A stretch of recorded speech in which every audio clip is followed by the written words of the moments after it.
All right, here we go. Good morning, good afternoon, and good evening. Welcome down to Security Rabbit Hole to another edition of the Down the Security Rabbit Hole podcast. I'm Wrath. That's James over there, and that way, that way. You pantomime, I like it. That's Matt Carothers. He's going to join. He's joining us today as a guest on a really fun topic, and then maybe like a bonus because third rail. Like, let's not touch the third rail. Let's just go ahead and put our tongue to it and see what happens. Because that's gonna be just super fun. But that means you have to stick around for the whole episode. Today we're gonna have a kind of interesting discussion about consumer internet stuff because you're all plugged in via the consumer internet somewhere. Odds are you're probably on either cellular data somewhere, out for a jog on the treadmill, at the grocery store, or on your commute. But two hands on the wheel, eyes straight ahead, please. And Or you're on Wi-Fi, which is eventually going through some public consumer internet. Anyway, without too much more ado, Matt, welcome to the show, sir. Hey, it's great to be here. All right, tell the good people who you are and what it is that you do for a living. Well, my name is Matt Carothers. I work for Cox Communications. We are a cable company and an internet service provider, if you're not familiar with us. My official title is Distinguished Security Architect, but I usually just introduce myself as an internet janitor. That is, you are the second person that in the last couple of years that I've heard introduce themselves as a internet janitor. The other one I think has been on my show, but I'm thinking like in the early teens episodes. So it's been a minute. I haven't talked to him in a while. But all right, what does an internet janitor do? Well, I do a bunch of stuff. My primary role is what we call industry engagement, which is working with people outside of Cox. So, trust groups, researchers, academics, our friends in the government, law enforcement, anyone outside of Cox. Then the other hat I wear is more around cyber innovation, research projects, that kind of stuff. Trying to look forward and see what the next thing is going to be. All right, that sounds fun. I want your It is. job. Um, so we met at a local meeting here, where you were talking about residential proxies, and I thought, I've heard that topic talked about before. It's not something I think about a lot, although since then I have been thinking about that a lot. Give us a quick rehash of the topic for the listeners who maybe don't know what that is or why the topic's so important. A residential proxy is a piece of software, often malware, sometimes not, that is sitting on a device that's in your network. Could be in your phone, could be on an app, it could be an infection on an IoT device. And it gives a threat actor or sometimes a paying customer access to your device in order to source traffic from your network. So that it blew my mind that that is both a semi-legitimate business, but also associated with crime, um, and that there are people that sign up for these things willingly. Yeah, this is part of why working security at an ISP, I think, is the best cybersecurity job. It's really fulfilling because the scope is so broad. So, as an ISP, my scope is everything from your grandma has a residential proxy up to national security issues. So, as an That's a wide ISP, scope. yeah, we have a traditional enterprise that we defend like everybody else, but then we've got this whole service delivery network. And when you're defending a normal enterprise, you've got the attackers and you've got you. But as an ISP, we're sitting in between the attacker and the defender.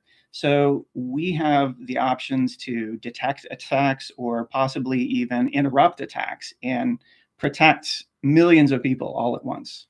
And residential proxies are probably the biggest hot button issue around that right now.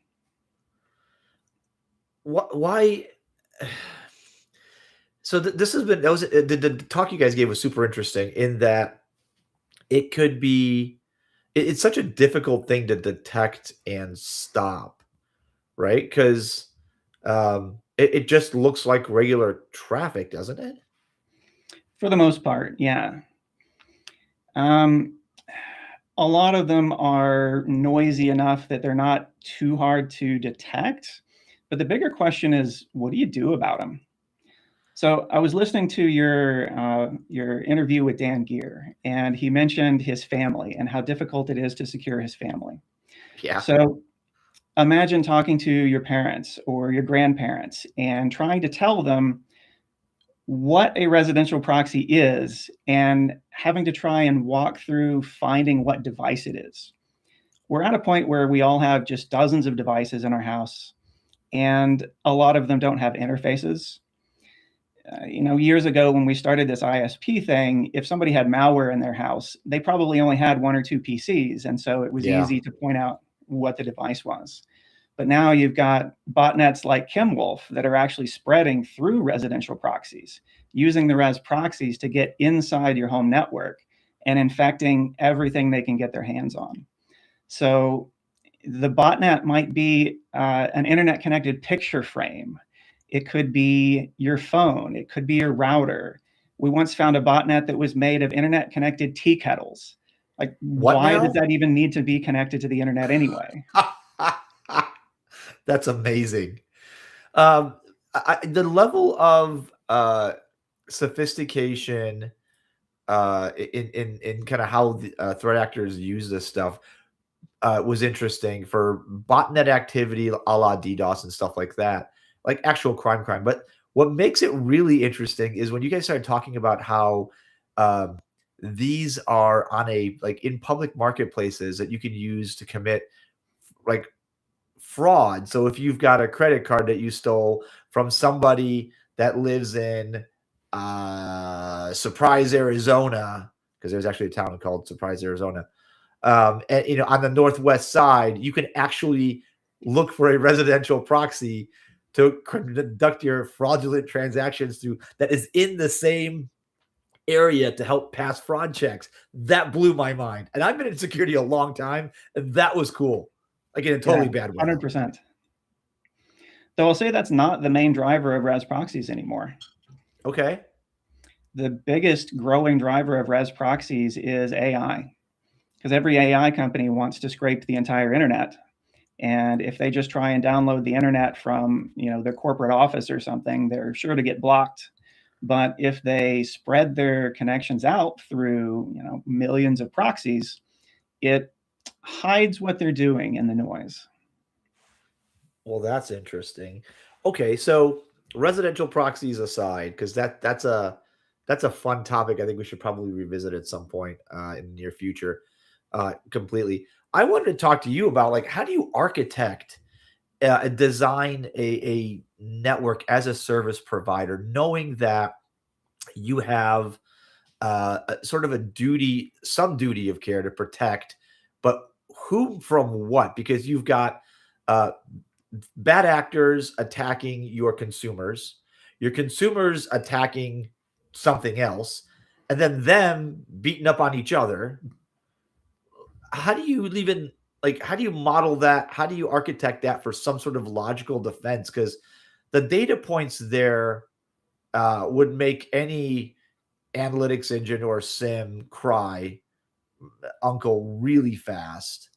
Like Yeah. what is it that you guys focus on and like what's the order of importance there if that's not revealing too much? So I'll say it varies from ISP to ISP because there's no unified standard about what an ISP's responsibility is.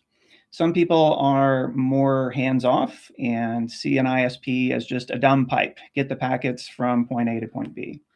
Others feel like ISPs should be more responsible for the traffic that's going across their networks. And I'd say Cox lands somewhere in the middle. We are a privately held company, and I think that's given us some latitude to do things more just because it seems like the right thing to do, as opposed to needing to make some kind of financial sense for shareholders, that sort of thing. Yeah. So we have a very active customer safety department. Back in the day, the first thing I did in 2001 when I started with Cox was I started Cox's first abuse department. So if you're not aware, every ISP has a mailbox, which is abuse@company.com. And the point of the abuse mailbox is for the entire internet to complain about our customers. So if a customer is doing anything that violates our acceptable use policy, whether they're DDoSing, they're spamming, they're calling each other names on the internet, someone is going to complain about that. And in the early days, we really were dealing with intentional abusers. So we would get a bunch of complaints about a spam run, and it would turn out that it was a customer spamming for their own business. But that changed in the early 2000s as malware really started to take hold. And we started to see that those spam runs were just malware infections on people's PCs. The PCs were being used as proxies. Like, you could think of these as the first prototypical residential proxies. And so we shifted our focus, and we actually changed the name from the abuse department to the customer safety department. As an aside, I used to have the most amazing title ever in the history of titles, which was manager of abuse, but no longer have that. So anyway, tell me you have a business card with that on it somewhere still. I think I do, actually. I need to go dig that out. That's an amazing job title, manager of abuse. So yeah, we've had a lot of initiatives over the years to try and proactively detect when people have infections. One great example is Shadow Server. Shadow Server is a nonprofit that just scans the whole internet every day, all the time, for a lot of different vulnerabilities. Then they provide that data back to the people who own that IP space, or to national certs, stuff like that. So we take this Shadow Server data, and as we see that customers have vulnerabilities, we try and contact them and tell them that they have the vulnerability. That's got to be an interesting endeavor. Oh yeah, it's a super hard problem. You have to find someone at the victim's home to talk to. So if you call up a business, you're not just going to have a cybersecurity professional picking up the phone. It's going to be somebody who has never heard of cybersecurity. For the long tail of small and medium businesses, they don't have any cybersecurity people. A lot of the small people just has, it's like my nephew in high school is the one who does my computers. Then you have millions of residential customers who have, not even the nephew in high school. Then we get back into the problem we discussed before of how do you identify what the vulnerable device is? If you can identify it, is there a way to upgrade it or patch it?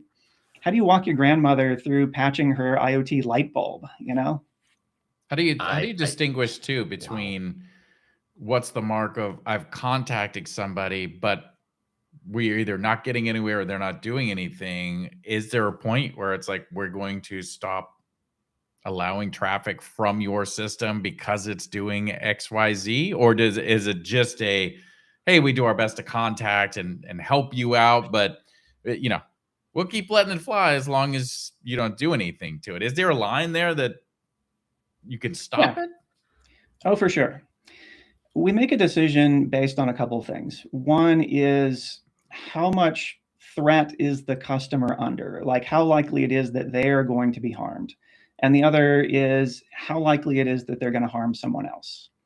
So if they have a run-of-the-mill kind of malware, we'll notify them a few times, but we're probably not going to go so far as to shut off their internet service. But if it's something more serious where maybe the FBI has contacted us and said that they're seeing crimes being committed from this IP address, and this customer is in danger of having their door kicked in, we might actually suspend their service, make them call in, and take a further step beyond just shooting them an email. And of course, if they're DDoSing 24/7 and they're impacting their neighbors, they're impacting the network, then we're much more likely to take them offline. How does that work when you have, you've got residential service, thinking of just ISPs in general. If your phone is on that, like, hey, I do everything through AT&T, my Wi-Fi hotspot, everything through it, I shut them off. How do I call in? Are you down to an SOS signal? Or are you, like, how do you alert somebody when I go turn my TV on, instead of saying internet's down, it's going to pop up and say, like, hey, there's detected stuff on your system, which, by the way, feels an awful lot like what the scammer would do to get you to call the number and give them your credit card information. Yeah. Well, first of all, I will specify that we never shut off phone service. We never do anything that could impact someone's ability to call 911. So we are very conscious of physical safety. The physical safety of our customers is paramount beyond any other type of safety, in fact. As for how they would contact us, when we suspend somebody's cable modem, we put them in what's called a walled garden, which means wherever they try to browse. It's like when you sign on to hotel Wi-Fi. But you haven't signed in yet. You have to, everything you try to go to brings you to the login page. Yeah, exactly. Okay. Quickly on the physical part, like we don't shut off cellular.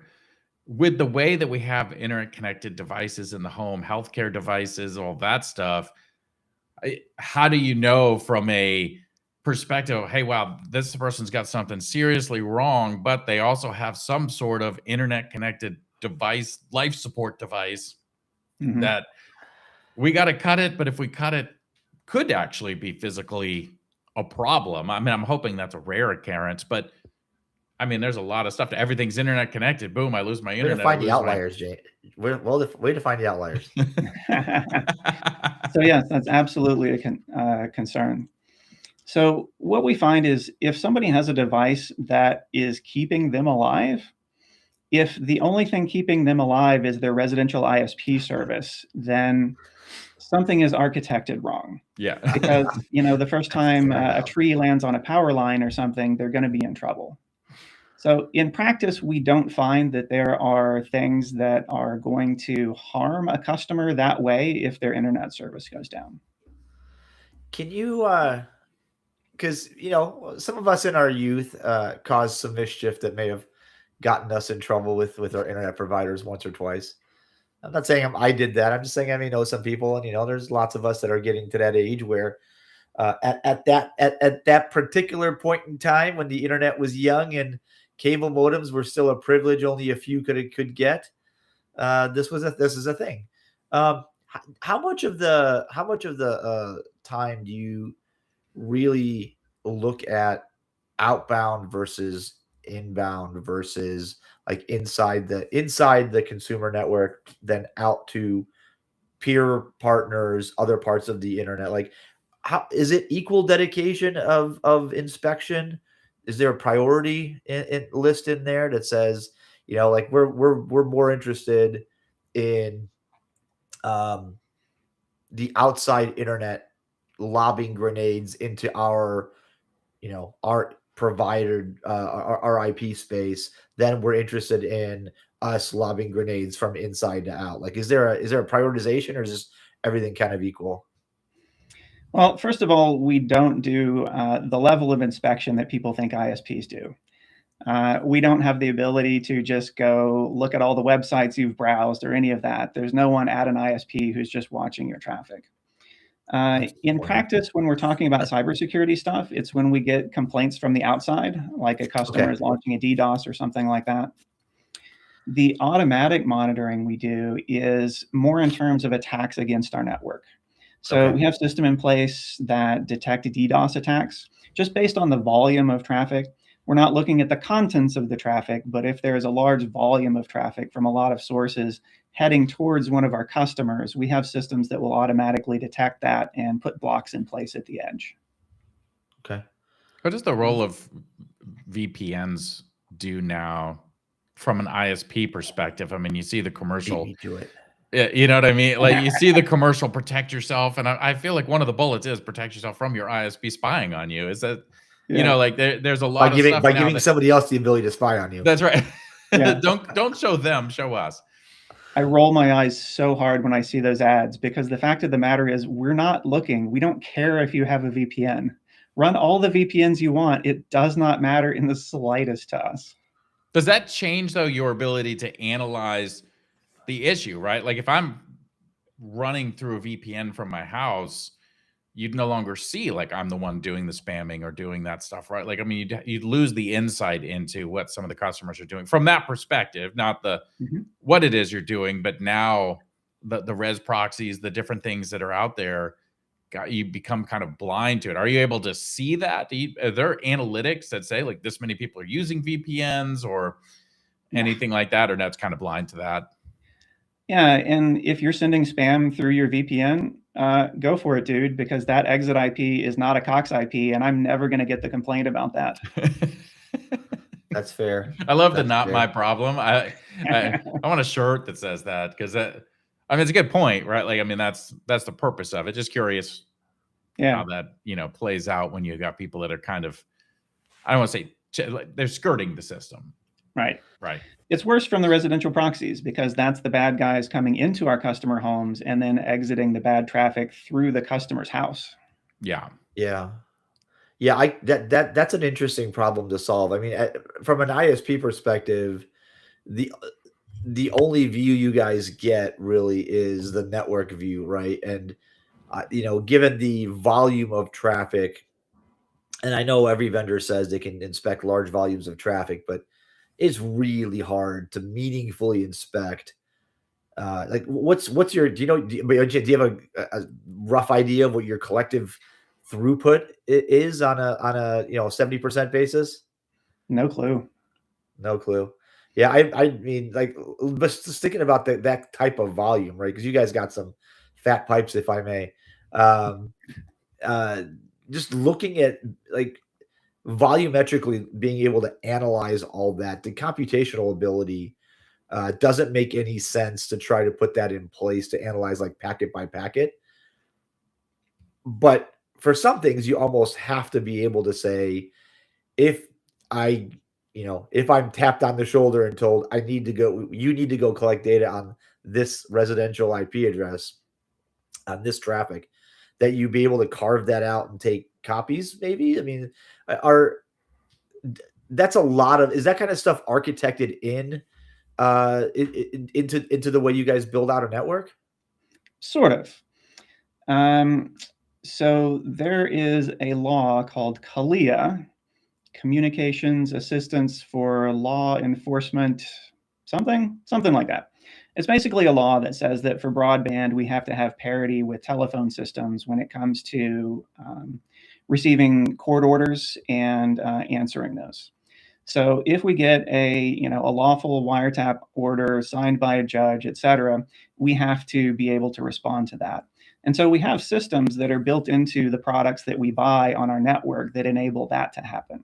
But that's an extreme corner case. I couldn't just go out today and say, well, I want to see what Raf's doing, so I'm just going to push a button and see all his traffic. It doesn't work like that. Yeah. In practice for network monitoring, what we use is a technology called NetFlow. So NetFlow is like a summary of traffic. It's like a source IP, a destination IP, ports, a number of packets and bytes sent. It is not the contents of the traffic, and it's heavily sampled. So we're sampling like 1 out of every 5,000 or 10,000 or whatever flows.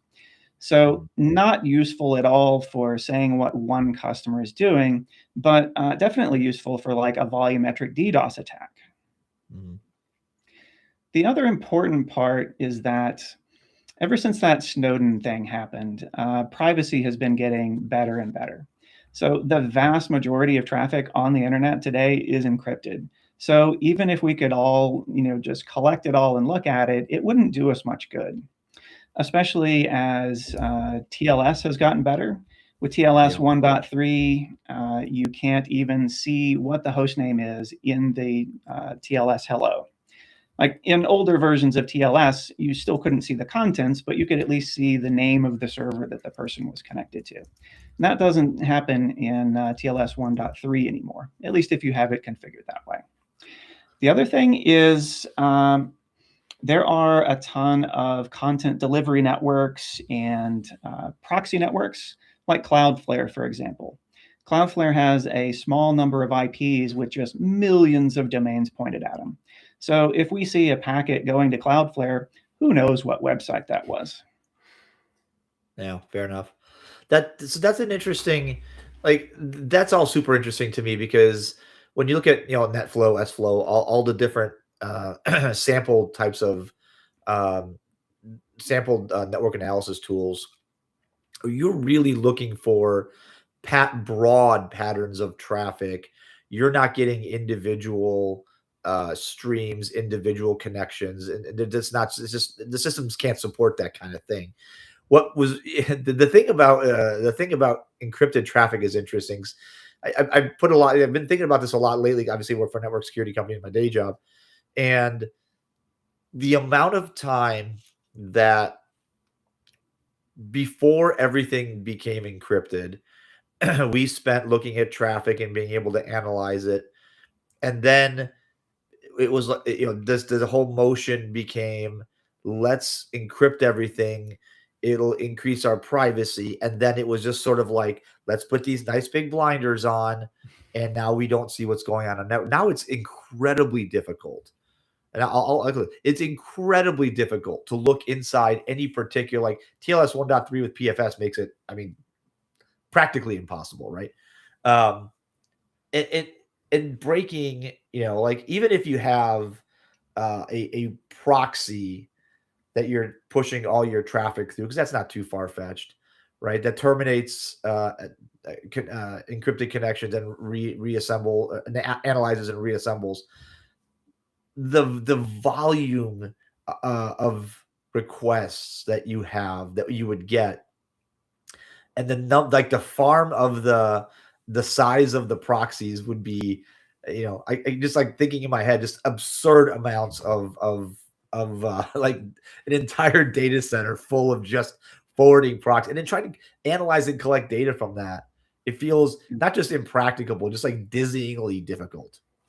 Oh yeah, completely impossible at an ISP scale. This is definitely a problem that impacts enterprises everywhere as well. Because back in the day, if we had an employee that had a malware infection, the bot was probably using something like IRC or HTTP or something that would be very easy to sniff out.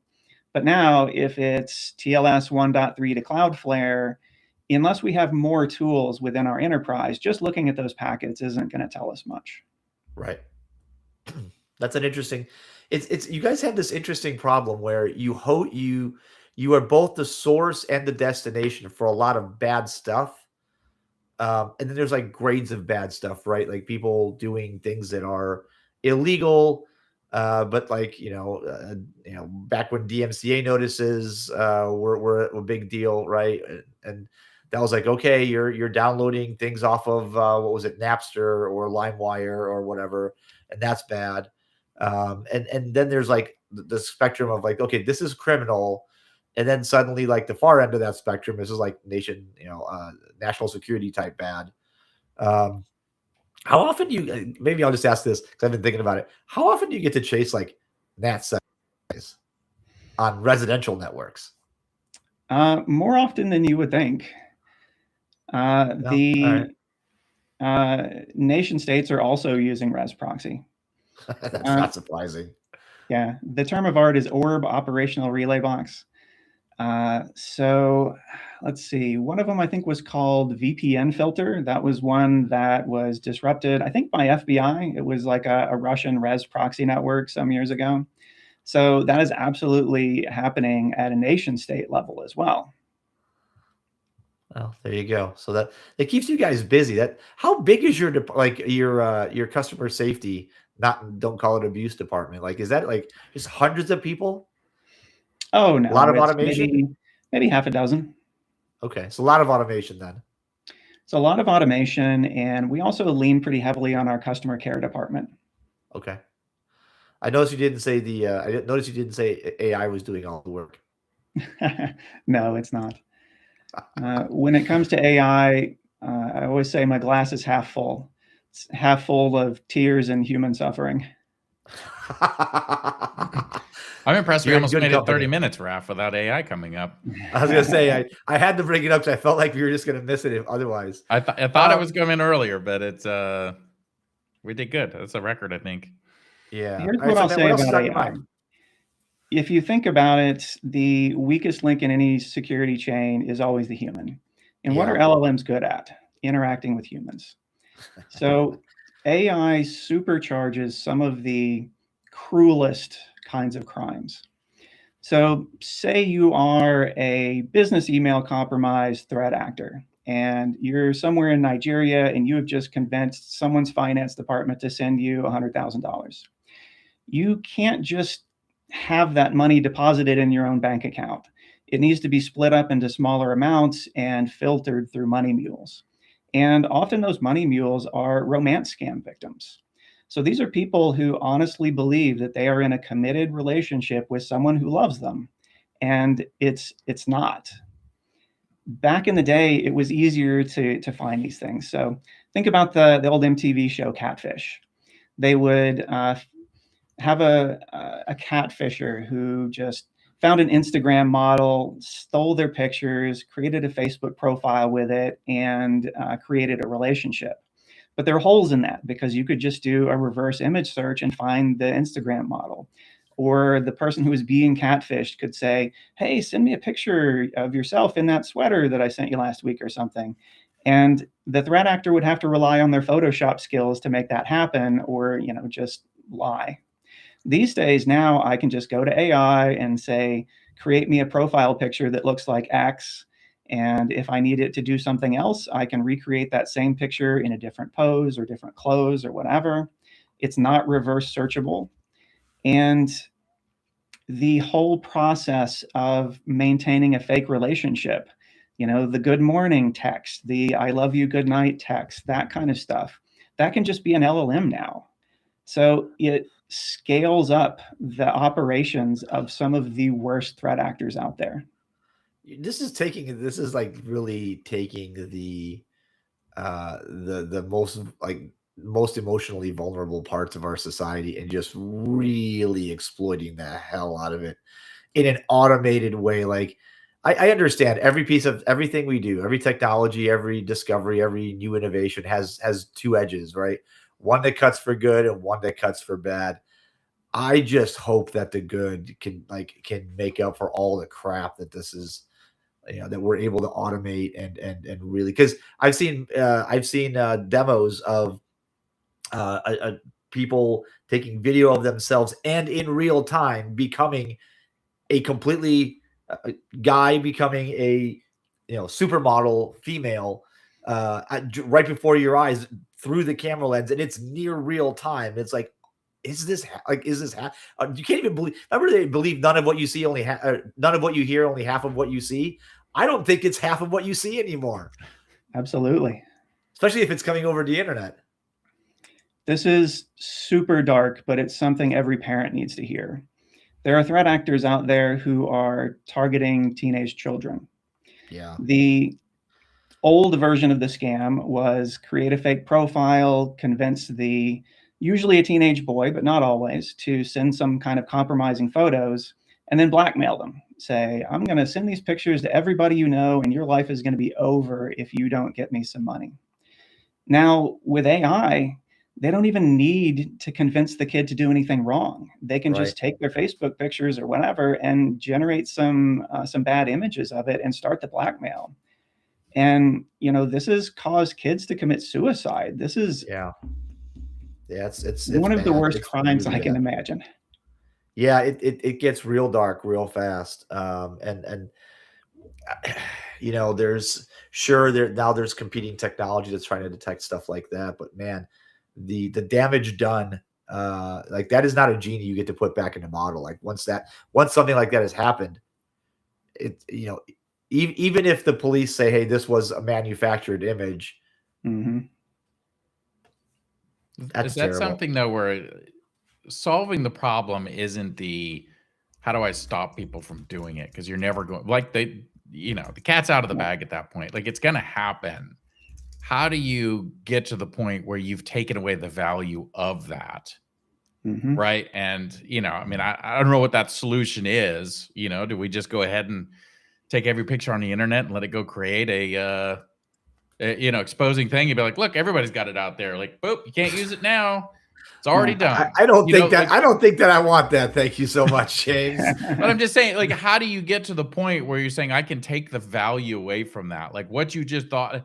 the social security number was great. I'm going to take the value out of social security number, whatever. You got it. Who cares? Because we changed how that works. And nobody now values that as the key to success for things. Like, that's where I think we have to figure out, how do you solve that problem? Because trying to do, like the input validation, right? We'll try to block every new thing somebody comes up with, versus changing how people view that type of stuff, where, maybe it just becomes like, it happened. And people just kind of get to the point where, like, nobody cares, and that's a hard thing to do, obviously. I mean, as a society, we treat those type of situations very, sensitive, but how do you remove the sensitivity of it, that no longer can somebody hold that over your head to be able to force you to do something? And how do you get younger people to start identifying with that and understanding it, to know that there's an outlet when this comes, that, what somebody tells you is whatever, like, don't worry about it, nobody cares, everybody's affected by it, and someday everybody's going to hit by it. I don't know how you do it, but I think that's how you get that solution, not the, how do we keep trying to block it? Because that's just whack-a-mole that never solves the root of the problem. And the problem is, it's sensitive in the first place. Yeah, the best advice for someone who's being extorted: ignore it. If the person releases the pictures, then it's going to be embarrassing, but it's not going to be the end of your life. And in most cases, the threat actors don't even follow through. They just move on to the next victim. But this whole idea of disrupting cybercrime is another big topic. So let's say there's a botnet and we have the ability to block that traffic on our network. Should we do so? Because it is whack-a-mole. The bad guys are not just going to say, oh, our IP was blocked, I guess we'll stop doing crime now. Right. Ultimately, if nobody goes to jail, the problem doesn't get solved. But law enforcement does not have the resources, and there are so many challenges dealing with international crimes that there's no way to go arrest everybody. In practice, all we can do is just go after the highest profile targets. Or just block Russia and China. That's an issue when the threat actors are in a country that is not going to extradite anybody. So what our law enforcement has to do is just issue an indictment and hope that that person travels to an extradition-friendly country. Yeah. Well, as a kind of a final thought, I wanted to just think through this for a second, and then we've got like a minute, so I'll let you answer it, and I'll be quiet about it. But I've been thinking a lot about how the spread of the internet to different groups of people impacts people's lives, and then how cyber related disruptions, right? Whether it's criminal activity, whether it's DDoS, some sort of taking down of services, how that impact, because I think that disproportionately impacts places that aren't well meshed, that don't have good overlaps, backups, that kind of thing, right? Think about like a rural hospital or somebody out, as they stay out in the sticks, right? You're out in the rural country versus somebody that is living in an apartment in the city where, like, if your internet gets cut off, cool, you go downstairs at a Starbucks, right? How do you guys deal with the fact that there are different, I don't know, socio-demographics, I guess, of people on your network? Is it everybody sort of equal out there, or is there some sort of prioritization in that regard? We don't really take demographics into account when we're doing cybersecurity. Okay. I mean, it's not even data that our cyber team has access to. So you bring up a good point, which is that small businesses and rural areas have an extreme lack of cyber talent. Right. So how do you take someone who is making a six-figure salary in the private sector in cybersecurity in a big city and say, I want you to move to a town of 5,000 people and take a 50% pay cut so that you can keep a rural hospital safe? There's just not enough cyber people to go around, and the larger organizations are too lucrative.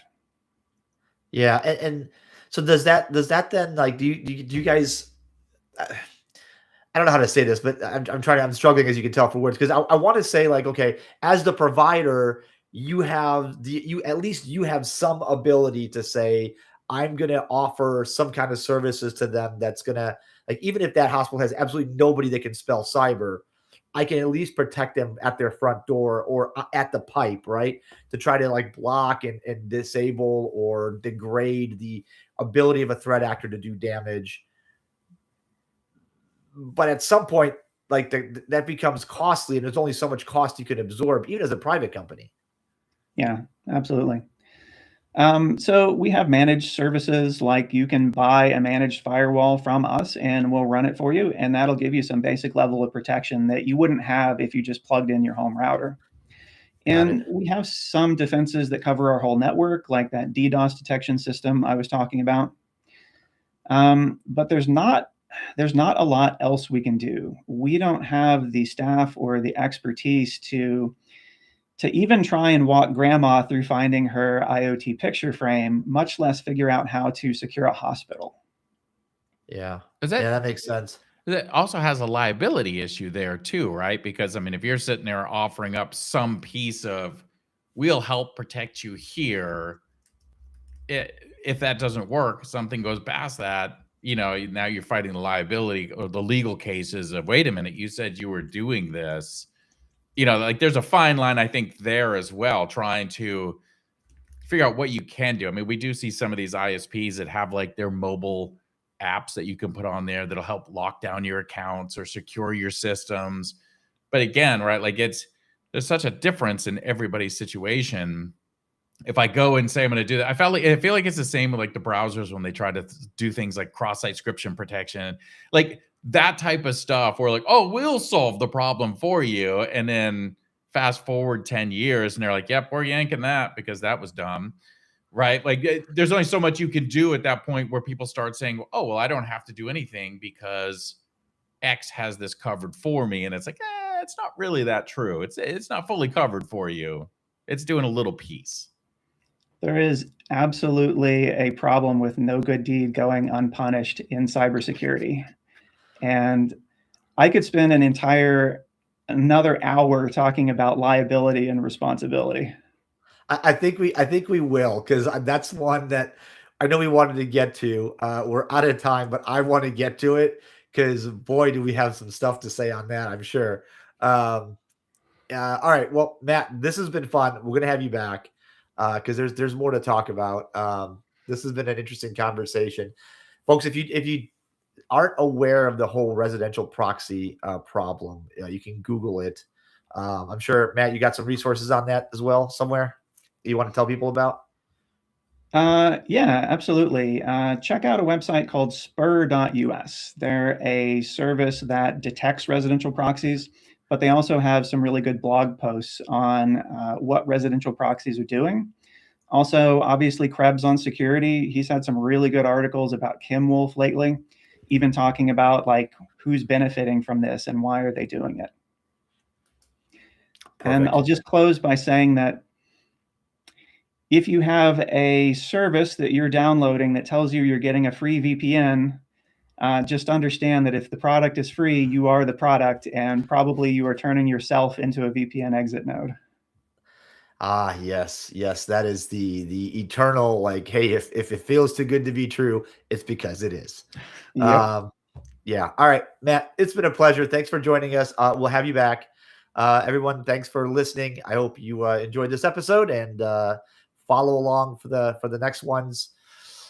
Thanks for listening, you guys. We'll catch you another time, another place on yet another Down the Security Rabbit Hole podcast. We'll see you guys later. Bye-bye. All right, we're done.